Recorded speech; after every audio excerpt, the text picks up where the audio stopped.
faith, a firm foundation. In a time of conflict, confusion, and growing uncertainty of our future, it's never been more important to be anchored and unwavering. But the age-old question is still asked: what do we anchor our faith on? Jesus said to Peter, "Upon this rock I will build my church, and the gates of hell will not stand against it." Jesus is the rock. Jesus is that firm foundation. So in the midst of hardship, we keep building. When it seems hopeless, we keep building. When others walk away, we keep building, keeping our eyes fixed on Jesus, the chief cornerstone. Jesus is the rock on which we stand.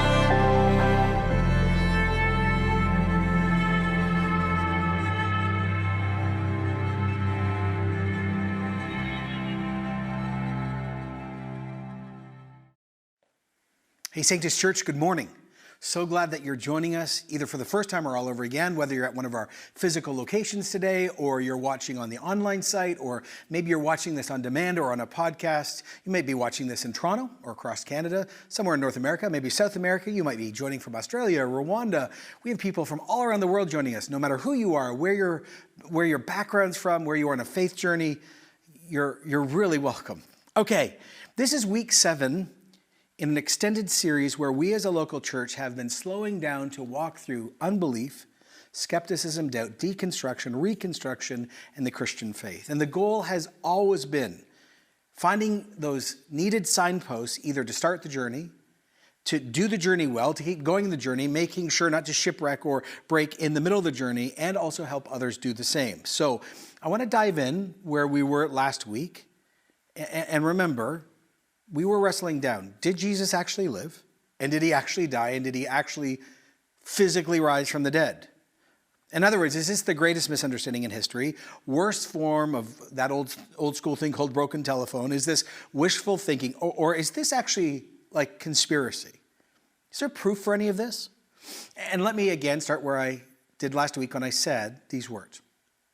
In the Christian worldview, faith is not crossing your fingers, closing your eyes, and hoping this is true and leaping into the dark.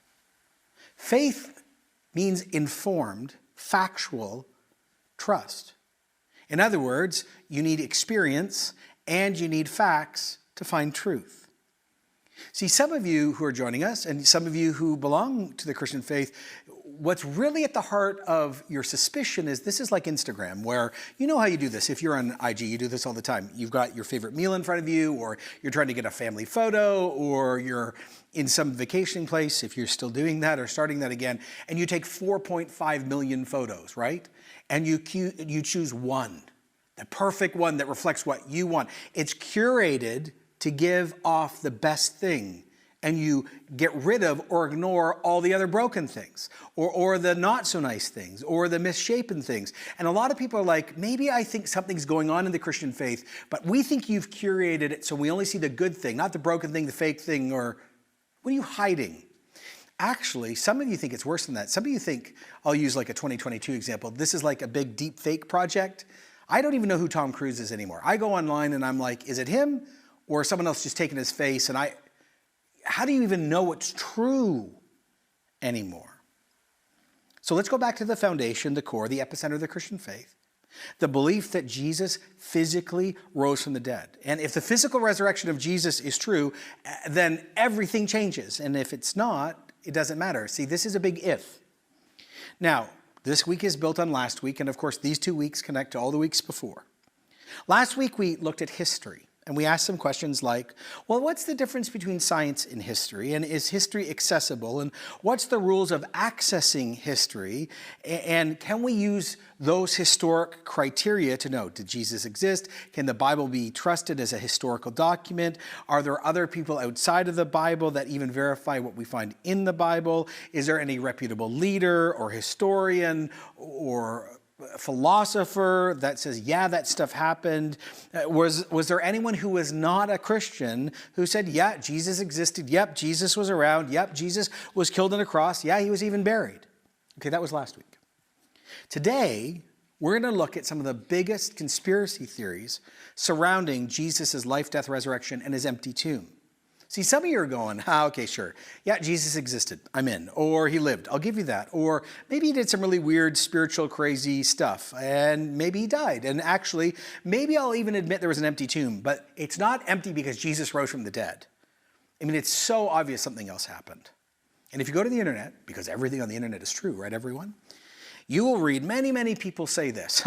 Actually, the idea of physical resurrection was everywhere 2,000 years ago. All sorts of religions and cults taught it.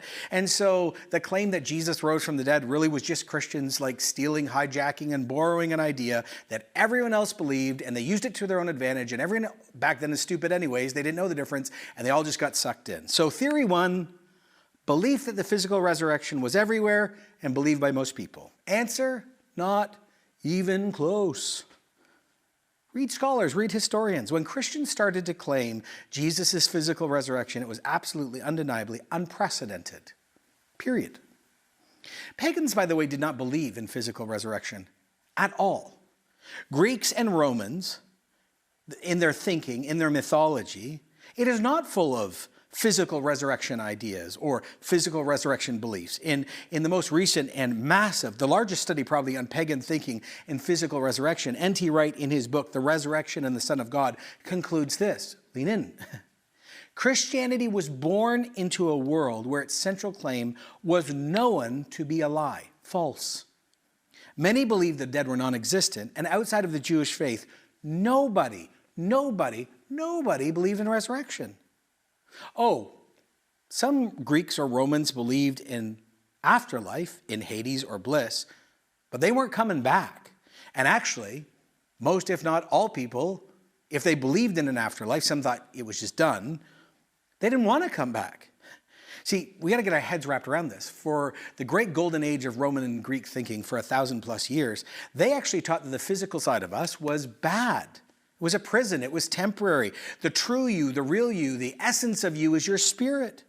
So death was viewed as liberation. And why would you want physical resurrection since that's putting you back in the prison you got set free from? Simply stated, the millions that lived across the Roman Empire over an extended period of time and beyond did not teach, did not believe, did not desire, did not hope for physical resurrection of anybody.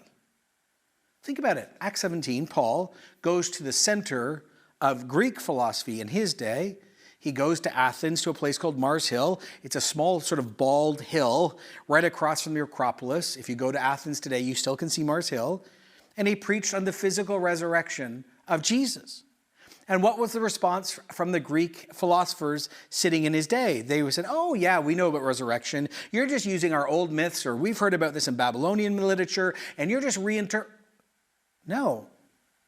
They don't react that way at all. Actually, in Acts 17:32, when they heard about the resurrection from the dead, some of them sneered, laughed, mocked it, stupid.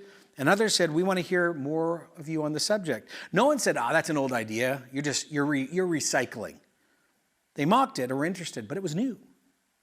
See, this gets to one of the biggest ideas floating out there in movies, podcasts, and books. Jesus' resurrection is just another religious story that everyone sort of held and was adapted by Christians. No, actually, it wasn't. Now, some of you are a little better well-read, are going, well, it might not have been in classic Greek or Roman thinking, but older faiths held it, right? I mean, what about Attis? What about Marduk and Babylonian ancient religion? There are religions older than Christianity that talk about their gods rising. Well, yes, and a big no. Read them. They never talk about physical resurrection from the dead. They're vague, they're incomplete. They're nothing like the physical resurrection of Jesus we've talked about in depth for weeks. Top Near Eastern scholars, after looking at the possible resurrection connections from the Jesus story to religions found like in Babylonian literature, have concluded that this popular belief that continually gets recycled every 5 or 10 years on the internet is nothing but inference, surmise, guess, and conjecture. It's a false narrative. There's no magnetic link. Others go, okay, fine, Jon. Maybe not the Romans or the Greeks, but hey, the Egyptians, they talked about resurrection of the dead. And listen, it's real simple. The Christians stole Egyptian mythology. Well, let's listen to a top scholar interact with that idea. We can note that the ancient Egyptian cult of Osiris is the only, listen to that, is the only account of a god who survived death that predates Christianity. According to one version of the story, and if you're going to do your homework, there are multiple stories, Osiris was killed by his brother, family problems, chopped into 14 pieces, gross, and scattered throughout Egypt. Now the goddess Isis collected them and reassembled his parts and brought him back to life. Unfortunately, she could only find 13 of the pieces. More, however, it is very questionable whether Osiris was brought back to life on earth and seen like Jesus was. Actually, the picture we're given is he is given the status of a small g god in the gloomy underworld. So Osiris, the picture we're getting of Osiris is a guy who doesn't have all his parts, who maintains some weird shadowy existence of God, and he's the god of the mummies. As the guy I'm quoting, his friend Chris Clayton put it, Osiris's return to life was not resurrection, it was zombification. Further, the hero of the account isn't even Osiris, it's Isis or Horus, their son. This is far different than Jesus' resurrection account, where he's gloriously risen, Prince of Life, who's seen by others on earth and then ascends into heaven. It's not even close. And some of you are like, well, I've read some Roman literature, and I'm pretty sure there is death and rising sort of themes like Jupiter or Hercules and others that rise to heaven on the horse Pegasus. Well, this is why history matters. The first real account of a dying and rising god is Adonis. That came out in 150 AD, so the first story in Roman myth of a god rising in any form is written 120 years, after Jesus' resurrection account. But again, more importantly, pagans did not believe in personal resurrection. The myths did not teach anything close to it. Some of you are like, okay, yeah, but Jon, Jews believed in physical resurrection, and Jesus was a Jew, and the original disciples were Jews, and all the first Christians were either Jews or converts to Judaism.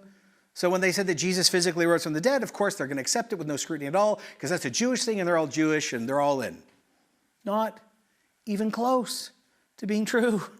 Yes, you're right.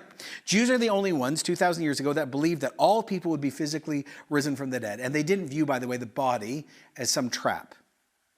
But for the vast majority of Jews that did believe in resurrection, there was a small group that didn't, Sadducees. But for those who did, they all agreed it would happen at the end of time, all at once, in the age to come, to every single person that ever existed.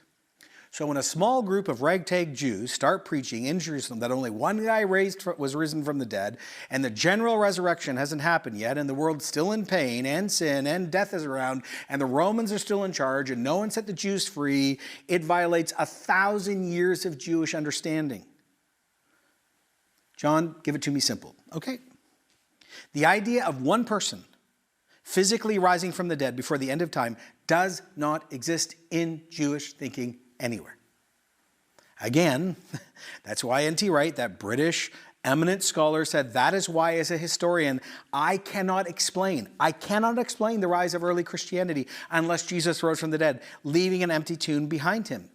Here's an interesting story. So I was born in Oshawa, but I grew up in Ecuador in the 80s, pre-internet. It was a fourth world country, I think, according to the United Nations at that time. I grew up in a volcano. Yeah, I actually did.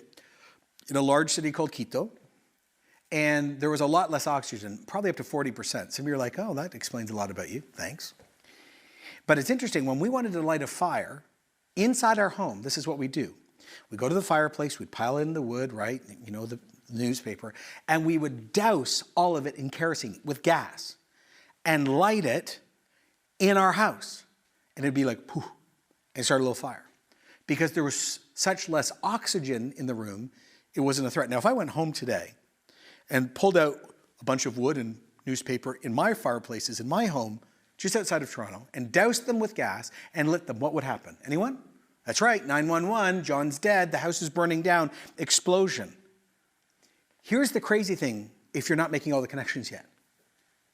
There's not a little oxygen in the room for this idea. There's none. Jews don't believe what they're saying. Greeks didn't believe it. Egyptians didn't teach it. No one believed. There's no way this could happen. And yet here's the crazy thing. This little thing turns into a forest fire that's still burning today. And oh, by the way, you know how serious it is? We divide history by this. Why is it 2022 today? Because we divide history based on Jesus' resurrection. BC, AD, BC, CE. Wow. This is why history matters. Within 50 years before and after Jesus' life, there were a ton of Jewish messiahs that came. They said, oh, I'm from God. They inspired revolutions and great thinking, and then they died. Jewish history is littered with people claiming to be the Messiah. But here's what another person wrote. In not one single case, 50 years before, 50 years after, do we hear the slightest mention of the disappointed followers claiming that their hero was raised from the dead. They knew better. Resurrection was not a private event. Jewish revolutionaries whose leader had been executed by the authorities who managed to escape arrest themselves only had two options. Give up on the revolution or find another leader. Claiming the original leader was alive was not an option unless, of course, he was. Oh, let me just say this again. All the very first Christians were Jews or converts to Judaism. The very heart of the Jewish faith, even today, is there's only one God. He's to only be worshipped. Anything else or anyone else that is worshipped is actually wrong, it's sinful, it's blasphemous, and it's actually the end of true faith. And yet, within months of the Jesus event, hundreds, within 2 years, thousands, tens of thousands of Orthodox Jews in Jerusalem, in Judea, in places like Samaria, and also throughout the whole Roman Empire, are worshiping Jesus. What? Remember 2 weeks ago we talked about the story of Thomas? Jesus appears to Thomas. Thomas doesn't believe anything. He's totally out. And Jesus says to Thomas in John 20:27, put your fingers here. See my hands. Reach out your hand. Put them in my side. Stop doubting and believe. And then Thomas, as an Orthodox Jew, looks at Jesus, the Nazarene, whose dad is a carpenter, and says, my Lord and my God. What? Here's the summary. Pagans didn't believe in physical resurrection. Jews were not expecting it until the end of time. All the Christians were Jews or converts to Judaism. And within 20 years, they and then those who join them start preaching and writing public letters and worshiping Jesus as God in flesh and claiming Jesus was physically resurrected from the dead. So what can explain this? Oh, the skeptic says, I know. It's all based on smoke and mirrors, man. It's a trick. It's a mistake. It's a lie. It's a conspiracy. Fair. Let's keep going. There's a lot of conspiracy theories out there. Here's the next one. He only appeared dead. Oh, yeah, Jesus lived. I'll give you that. And he did some crazy stuff. And Jesus was even put on a cross. But after he was put in the tomb, he only appeared dead, but he wasn't dead. He was probably in a coma, and then he came out and got out of the tomb. By the way, almost every Muslim on earth, over 1 billion people, believe this. They reverence Jesus as an amazing prophet. They even believe he's going to come back and judge humanity, but he never died on a cross. Well, there's lots of problems with this idea. Have you researched flogging or Roman crucifixion this week? You're like, no. Okay. I'm just going to stay with the flogging. I'm not even going to get to the really bad part. One person says this medically. The injury sustained during scourging or flogging by the Romans was extensive. Blows to the upper back and rib area caused rib fractures, severe bruising in the lungs, bleeding into the chest cavity, partial or complete lung collapse. As much as 125 milliliters of blood would be lost. The victim would periodically vomit, have tremors, seizures, and bouts of fainting. Oh, that all happened before he carried his cross, and then he is publicly mocked. Oh, right. And then he has spikes put through his wrists and his feet. I love this simple response that John Stott wrote years ago. That after the rigors and pain of the trials and mockery and flogging and crucifixion, Jesus could survive 36 hours in a stone tomb with neither warmth nor food nor medical care. That he could then rally sufficiently to perform the superhuman feat of shifting the boulder, which secured the mouth of the tomb, and I'd add also break the seal that sealed it, and do this without disturbing the Roman guard. And then, weak and sickly and hungry, he'd appear to disciples in such a way to give them the impression he had vanquished death, that he could live somewhere hiding for 40 days, making occasional surprise appearances, then finally disappearing without any explanation. Such naivety is more incredible than Thomas's unbelief. Oh, this leads to theory 3. Remember a few weeks ago we talked about how Jews dealt with their bodies differently than Romans, Greeks, or Egyptians? Bodies were bandaged tightly from the armpits to the ankles with strips of linen about a foot wide, and then they'd use glue in between the strips of linen and put spice in there to make the body smell good. And we know from the biblical accounts, 75 pounds of spice were used by Nicodemus and Joseph of Arimathea as they wrapped Jesus' body. And then, of course, there was the head turban and then the chin guard that kept his chin up. Theory 3, someone stole the body, or the disciples stole the body. I mean, this is the very first thing that comes out by those who oppose the Christian faith. Matthew 27:62, the next day, the one after preparation day, the chief priests and the Pharisees went to Pilate. Sir, they said, we remember that while he was still alive, that deceiver said, in 3 days I'm going to rise again. So give the order for the tomb to be made secure until the third day. Otherwise, his disciples may come and steal the body and tell the people he's been raised from the dead. This last deception will be worse than the first. So take a guard, Pilate answered. Go make the tomb as secure as you know how. So they went and made the tomb secure by putting a seal on the stone and posting a guard. Okay, first problem is Romans are guarding the body. These guards were not mall cops, though if you're a mall cop, thanks for what you're doing. These are the elite SWAT team of their day. And the theory is a bunch of disciples come and take out the special forces of the day. Now that's possible, that happens. But the disciples we know are in deep fear, depressed. They've lost everything they believe in. They're hiding in a sealed room because they themselves are afraid of being killed by the Romans. Okay. Well, maybe the soldiers were sleeping and the disciples snuck by the body and well, we've got some problems with that because if you read non-biblical sources, a watch by Roman standards always usually had 4 men. One would take a turn while the others rested or slept. And sometimes there was more than 4. And not only does the rotation idea bring this into question, but you might not know this, the penalty for a Roman soldier who is on guard to sleep without permission is his own death. So supposing that the disciples either took out the special forces or all the soldiers decided to sleep and risk their own lives. And remember, the disciples are afraid of the Romans. And so anyway, the next problem is the stone. I mean, how could they move a stone without getting the attention of all the guards?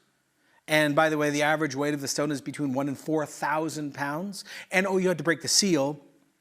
And by breaking the seal, you're breaking the law. And that's also death penalty. And the real question is, why do it? Like I've already shared, the Jewish faith formally and informally did not believe at all in only one person rising from the dead. And since obviously it's not the end of time, people would have laughed the disciples out of the room for trying to preach this. It's anti-Jewish. And remember, Jesus himself and his followers claimed that Jesus was the Messiah, the fulfillment of the Jewish faith and the King of the Jews. Someone says, well, it wasn't the disciples, it was the robbers. Robbers got the body. You're like, well, okay, so a group of robbers just happened to go to that tomb and they move the stone and they take out the SWAT team and they steal the body. It's hard to imagine. And actually the problem with this is some of the biblical accounts of the empty tomb really put this even to a greater question mark. John 20 verse 5, sorry. John and Peter run to the tomb. It says, John bent over and looked at the strips of linen lying there. It does not go in. Simon Peter came along behind him, went straight in the tomb. He saw the strips of linen lying there, as well as the cloth that had been wrapped around Jesus' head. The cloth was lying in its place, separated from the linen. See, if someone had come and taken the body, they would have taken the body with all the linens. Remember, Jesus' body at this point is wrapped tightly with 75 pounds of glue and spice. So the original disciples run into the empty tomb, and there's all the linens with all the glue and spice in its proper place, and the body's not there. If someone had stole the body, they would have done that. If they wanted to do something really rude or disgusting, they would have unwrapped his body, which of course would have taken a ton of work, and all the stuff would be strewn everywhere. But when they run in, there's the strips of linen from armpits down in its place, all the glue, all the spices, that the headpiece is there, the little chin is there, and it's like there's nothing in it. It's like the body just evaporated. Oh, and remember, Jesus was executed in Jerusalem, and all his post death moments, his post-mortem appearances, and the empty tomb are also all publicly pointed to and proclaimed in Jerusalem. So if the enemies wanted to kill this, they just go get his body. Some say, oh, no, that's impossible. See, his body would be so unrecognizable. Well, no. First of all, if you produce a body, you'd at least shut down vast amounts of the story. And new evidence has come forward in the last little while. One wrote, in the arid climate of Jerusalem, a corpse's hair, stature, distinct wounds would have been identifiable up to 50 days after the person's death. See, the opponents of Jesus, Romans, Jewish, others, they just need to come forward and produce a body, but they didn't. See, the empty tomb has always been explained away because no one was able to find a body to produce. I love when one world-class scholar on resurrection wrote this: if your mother says that you're an honest person, we might have reason to believe her, yet with reservation because she loves you and she's biased.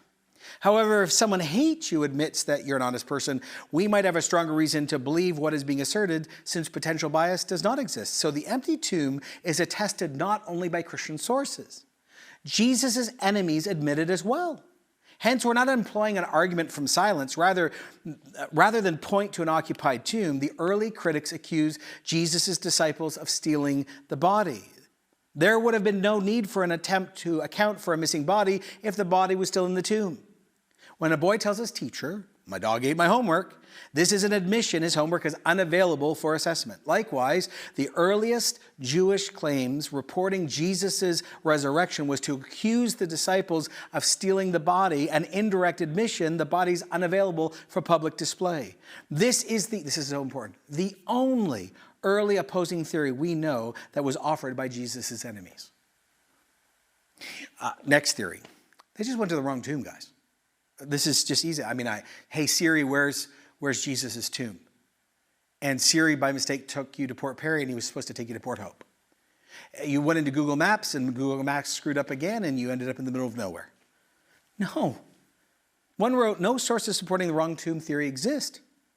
If the women and disciples had gone to the wrong tomb, all the Roman or Jewish authorities would have to do is go to the right tomb, which of course they knew where it was, exhume the body, publicly display Jesus, and it would be done.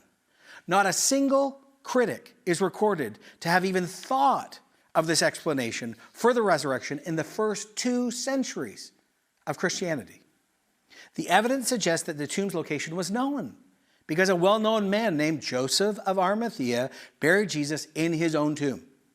If the burial by Joseph was invention, we might expect ancient critics to state, hey, listen, Joseph denied this version of the story. He didn't do that thing. Or critics would have denied the existence of Joseph if he was a fictitious character, as the person writes. After all, Joseph allegedly was on the Sanhedrin, the highest Jewish ruling body in the time of Jesus, and therefore was a public significant figure. Here it is. Instead of questioning the place of the burial, the group resorts to claiming the disciples had stolen the body. All those women, Peter, John, all went to the wrong tomb? Not so much. Remember, James and Saul, we're going to talk about both next week, Peter, John, the women, 500 others, become followers, not just because the tomb's empty. They claim to see Jesus, eat with Jesus, touch Jesus, hug Jesus, be forgiven by Jesus, and suddenly they turn into bold preachers of his death and resurrection. Thomas didn't believe. James thought his brother was crazy, mentally ill, or demon-possessed. And Paul, who was called Saul, was literally at the killing of the very first Christian and jailing people like me. Theory 5. Everyone went down to the local cannabis shop and got high. They went to the forest and picked the wrong mushroom and saw a lot of wild, fun things together. This, by the way, is everywhere on the internet. But actually, it's one of the weakest arguments. One Cambridge scholar says this: psychological medicine itself witnesses against this explanation. Matthew was a hard-headed, shrewd tax collector. Peter, others, tough fishermen. Thomas, born skeptic. They are not the sort of people one normally associates with the susceptibility to hallucinations. Again, hallucinations, this is important, tend to be of expected events. Expected events. But none of the disciples were expecting to meet Jesus again. Hallucinations usually happen over a long period And they tend to increase, if you do your study on this, or decrease. The appearances of Jesus happen frequently for 40 days and then just stop. Hallucinations don't occur to groups of people all seeing the exact same thing. Yet Paul claims 500 people saw Jesus at once. In any case, hallucinations and the theories connected to them are limited in their scope. They only attempt to explain the appearance. They don't account for the empty tomb, and no matter how many hallucinations the disciples had, they could never preach the resurrection of Jesus in Jerusalem if the nearby tomb had not been empty. Okay, so you're going, you know what? Fine. It's simple. Jon, it's a lie. The authors all just made it up. It's conjecture. It's fantasy. It took off. They watched a Marvel film and thought Thor and Loki were real. Like, really? Come on. Well, I love this conversation I read years ago that was invented by a guy named Bernard Howard. He imagined Matthew, Mark, Luke, and John talking about how to build this lie together. I want you just to listen to it. Luke starts, boys, let's have another round of drinks. I have an idea I want to run past you. John goes, sure. What's in your mind, Luke? Well, Luke says, well, you've probably heard about that Nazarene named Jesus who was crucified yesterday. I think he's going to be the perfect candidate for our fake Messiah project.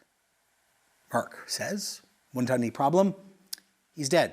Luke goes, perfect. Yes, I know. We get to control the narrative. We'll be in charge of his reputation. Matthew says, well, who's going to follow a dead Messiah? We're Jews around here. Luke goes, nobody. So we're going to invent a resurrection myth. We'll hire some thugs, first of all, to fight off the soldiers guarding the tomb so we can get rid of the corpse.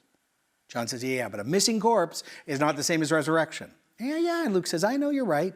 So we're going to have to persuade some of Jesus's friends to spend the next 30 years telling everybody he's risen from the dead, even if sticking to the story means they're going to be in prison, murdered, tortured, or killed. And not just them, but family members like wives, husbands, and children. It's going to be amazing. Mark goes, yep, I believe in that. Okay, what's next? Luke says, well, to make a conspiracy credible, we need precise detail. So we're going to invent stories where Jesus interacts with people in very specific locations. Matthew goes, well, won't people just disprove the stories by visiting the places and, asking around? Luke goes, no, Matt, there's no need to worry about that. We could invent a story. For example, here's one of my thoughts about a synagogue ruler's terminally ill daughter. Let's make it really bad. She's dying. And then Jesus heals her. Let's give the synagogue ruler a name, and we're going to set it all in a particular place, and no one, absolutely no one, not even the people that live in that actual place are going to do any fact-checking. I mean, everyone's just going to swallow the whole story. It's going to work. Mark says, sounds like we're on safe ground. But if we want people to follow Jesus, Luke, he is going to need an epic message. People have been waiting for a Messiah for, centuries. He's got to be worth listening to when he finally appears. And John goes, good point, Mark. Good point. I'm going to cook up some really deep quotes, some really deep thoughts. I'll take care of this. Luke says, thanks, John. And Mark, you're right. We are going to need to put profound wisdom on Jesus' lips that theological scholars will happily study for their entire careers. John goes, no problem. I got that in the bag. Luke goes, okay, guys, it's going to take us a while to put these documents together, so we need to get communities of people worshiping Jesus in the meantime, so when our books come out, they're going to have an amazing reception. Mark says, there's this guy I know. His name's Saul. I think he's going to help us out with that. Luke goes, you mean Saul the Pharisee? I cannot imagine him getting involved in this kind of project. Mark goes, no, trust me, he's our man. I see him.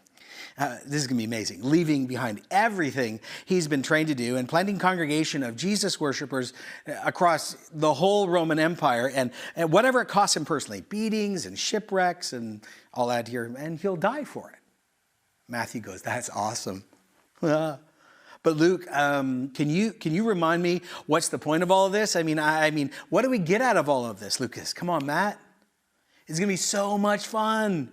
We're going to watch people get brutally murdered and martyred, and we get to know they've been deceived by our dishonest fiction. What's not to like about that?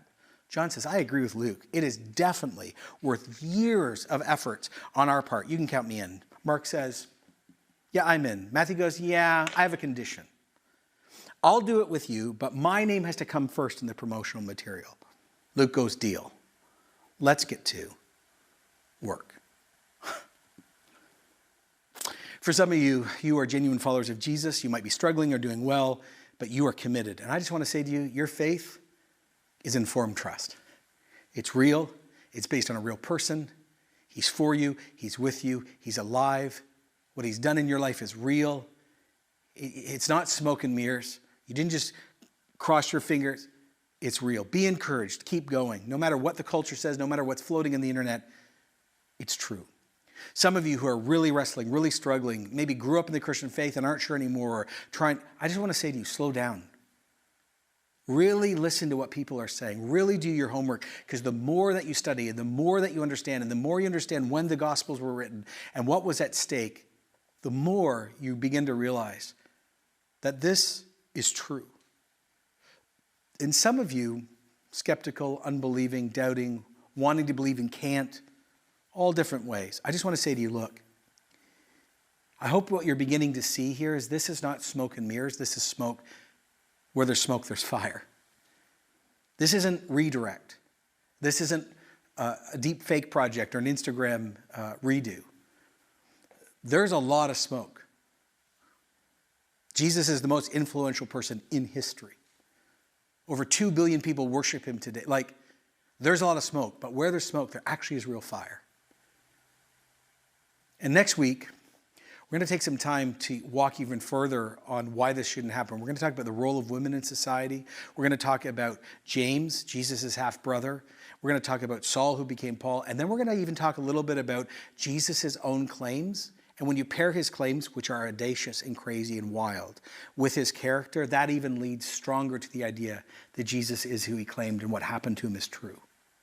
That's why Saul, who became Paul, again wrote this: if you declare with your mouth Jesus is Lord, if you agree with Jesus of what he claimed about himself, and you believed in your heart that God raised him physically from the dead, you'll be saved. That's when you cross the line of faith, and all of this becomes personal. Like I said last week, it's one thing to know about Swiss chalet fries, think about your favorite food. It's another thing to hear people talk about it. It's another thing to observe someone eat it. It's another thing for you to experience it. This is the process. It doesn't exist. I've heard it exists. It might exist. I see other people talking about it. I've now seen it. I've now encountered. That's the trajectory of what's taking place with some of you. So let's just pray like this. Number one, thanks, Jesus, that you are alive, that you're real, that you're hopeful. Your life is hopeful and hope-giving. Encourage the many, many, many people listening today that this is true and real and supported and accessible. And you're alive, and there's hope beyond this moment.